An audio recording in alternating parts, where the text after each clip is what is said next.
Bonjour, alors aujourd'hui on va parler d'équilibre chimique. Alors on a pu voir les réactions chimiques dans la capsule précédente et je vous ai parlé de l'état d'avancement d'une réaction. C'est ce que nous allons utiliser un petit peu aujourd'hui. Alors on va considérer des réactions qui se déroulent dans des milieux aqueux pour essayer de se rapprocher du système vivant. Donc si on considère donc les réactifs avec leurs facteurs stoichiométriques ainsi que les produits et leurs facteurs stoichiométriques, on peut considérer une réaction avec un sens direct et un sens indirect. Alors, si on considère cet état intermédiaire de la réaction, eh bien, on peut considérer à tout moment eh bien, ce qu'on appelle un quotient de réaction. Ce quotient de réaction, c'est le rapport entre le produit mathématique des concentrations en produits chimiques, exposant leur coefficient stoichiométrique, et le produit mathématique des concentrations en réactifs chimiques, exposant leur coefficient de stoichiométrique. Donc le quotient, lui, est sans unité et chacune des espèces en solution est exprimée selon sa concentration en mol par décimètre cube. Alors il y a une remarque très importante à faire, c'est que d'abord les espèces qui sont solides ou solvants ou précipités, eh bien le terme relatif donc à chacune de ces espèces sera égal à 1. Et quant à l'eau, eh bien il ne doit pas apparaître dans l'équation de la réaction et donc dans l'expression du quotient. Alors, si on considère un exemple donc assez simple, on va considérer qu'on va mettre en présence 10 millimoles d'acide éthanoïque avec 20 millimoles d'ion méthanoate. Et donc, on aura une réaction chimique, donc avec un sens direct et un sens indirect. Et on va considérer un état pour l'intermédiaire dans lequel on aura 3 millimoles de produit. Alors, dans ces cas-là, ce qu'il faut faire, c'est qu'il faut faire d'abord attention à l'énoncé. On va considérer qu'ici qu'on est à volume constant, et on considérera pour la suite qu'on sera toujours à volume constant pour simplifier les choses. Et dans ces cas-là, eh bien, on rappelle que le quotient de réaction, c'est un rapport de concentration. Or ici, nous avons des quantités de matière, mais en fait, comme on est à volume constant, eh bien ça revient au même. La preuve, si on considère effectivement que chaque concentration, c'est bien le rapport entre le nombre de moles et le volume, et que le volume est le même pour chacune des espèces, eh bien très rapidement, on peut considérer que le quotient, c'est le rapport des produits des quantités de matière. Alors du coup, on va se mettre ça de côté, on va se le garder de côté, et on va faire un tableau d'avancement dans lequel on va mettre un état initial et un état intermédiaire. Et on va reporter ainsi donc les quantités de matière à l'état initial et on va prendre un état intermédiaire pour lequel on aura donc 3 millimoles de produit. Donc on applique ce que je vous ai expliqué sur les tableaux d'avancement et on va trouver très facilement qu'il va nous rester à cet instant T1 eh bien 7 millimoles d'acide éthanoïque, 17 millimoles de méthanoate et puis 3 millimoles de chacun des produits. Du coup, on peut appliquer l'équation du quotient de réaction et on trouvera donc un quotient de 7,6 10 puissance moins 2. Donc pas d'unité, je vous rappelle. Alors du coup, si on considère pour cette étape intermédiaire pour laquelle on aura 3 millimoles de produit, on aura donc un quotient de 7,6 10 puissance moins 2. Alors considérons maintenant cette fois-ci un état intermédiaire pour lequel on aurait 5 millimoles de produit. Eh bien nous aurions un quotient, vous n'avez qu'à essayer de faire le calcul, c'est la même chose, on aura un quotient de 3,3 10 puissance moins 1. Du coup, on peut constater que eh bien, l'avancement, plus il y aura, on va avancer dans la réaction, et plus on va aller dans le sens direct.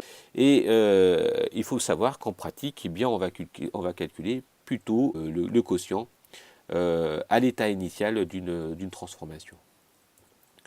Alors, on peut également déterminer ce qu'on appelle une constante d'équilibre. La constante d'équilibre, donc on prend exactement le même type de réaction pour simplifier les choses. Eh bien, lorsqu'un système chimique est dans un état d'équilibre, on atteint l'équilibre, le quotient de réaction a une valeur appelée constante d'équilibre. Alors, par définition, la transformation chimique est à l'état d'équilibre lorsque la vitesse de réaction dans le sens direct est égale à la vitesse de réaction dans le sens indirect.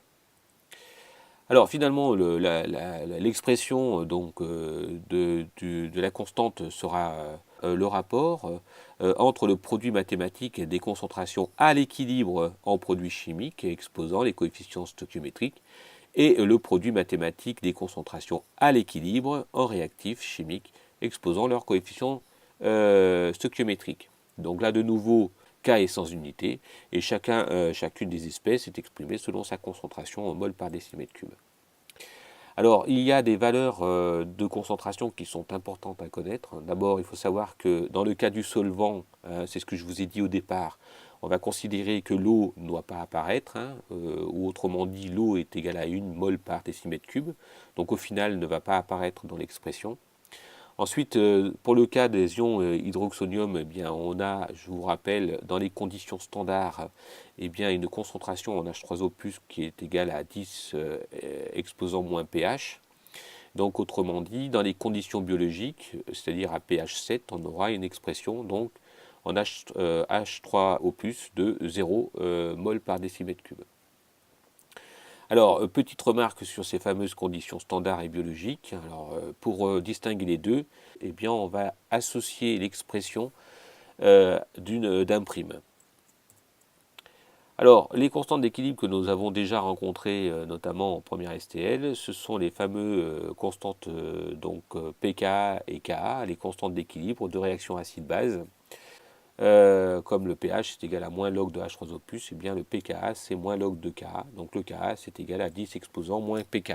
Donc ça c'est intéressant de l'avoir en tête pour la résolution de certains exercices. Prenons ce cas de figure. Donc d'une réaction entre un couple acide éthanoïque ion éthanoate et ammonium ammoniac, et bien pour lesquels je vous donne les constantes, donc pKa.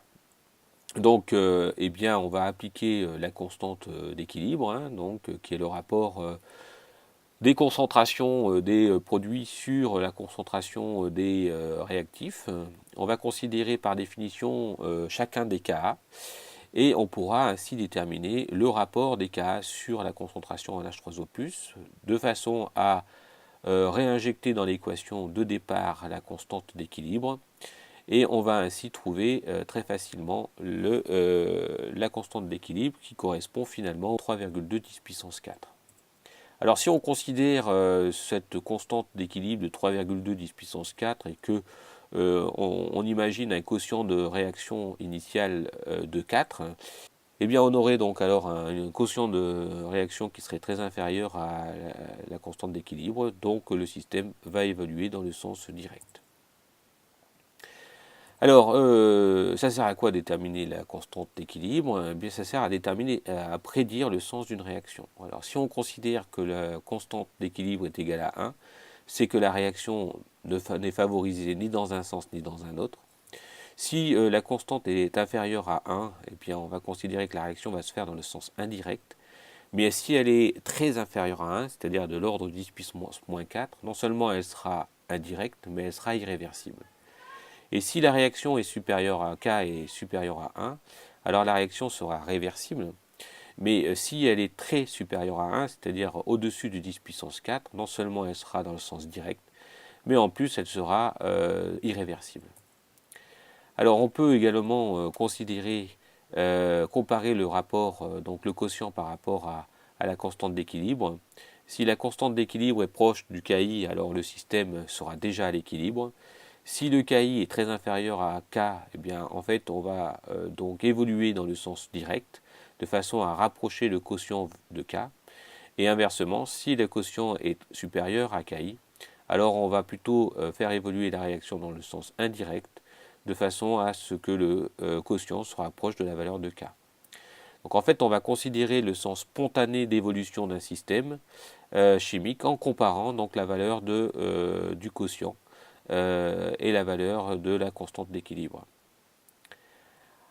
Alors un dernier mot sur le déplacement de l'équilibre. Donc si on imagine une relation chimique et que l'on suppose que nous sommes à l'équilibre, je vous rappelle ici l'équation du quotient.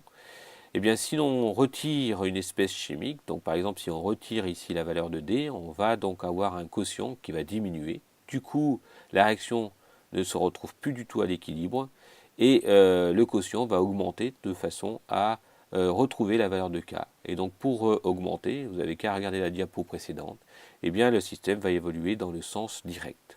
On pourrait faire exactement la même chose en retirant l'espèce A par exemple du mélange. Dans ces cas-là, le quotient va diminuer pour retrouver la valeur de K. Donc, et pour cela, on va évoluer dans le sens indirect. Ça, c'est ce qu'on appelle la loi de Le Châtelier, qui considère que si on diminue les concentrations d'un constituant du mélange à l'équilibre, la réaction va évoluer dans le sens qui reforme ce même constituant. Et inversement, si on augmente la concentration d'un constituant du mélange à l'équilibre, eh bien la réaction va évoluer dans le sens qui va détruire ce même constituant. Alors il faut savoir qu'il existe également d'autres systèmes qui permettent le déplacement de l'équilibre, c'est notamment la loi de Van Hoff qui tient compte de la température. Mais comme nous en sommes dans un système vivant, eh bien on va considérer que notre température est à 37 degrés et que cette température aura relativement peu d'effet sur l'évolution des équilibres des réactions biochimiques dans une cellule. Voilà, bon courage.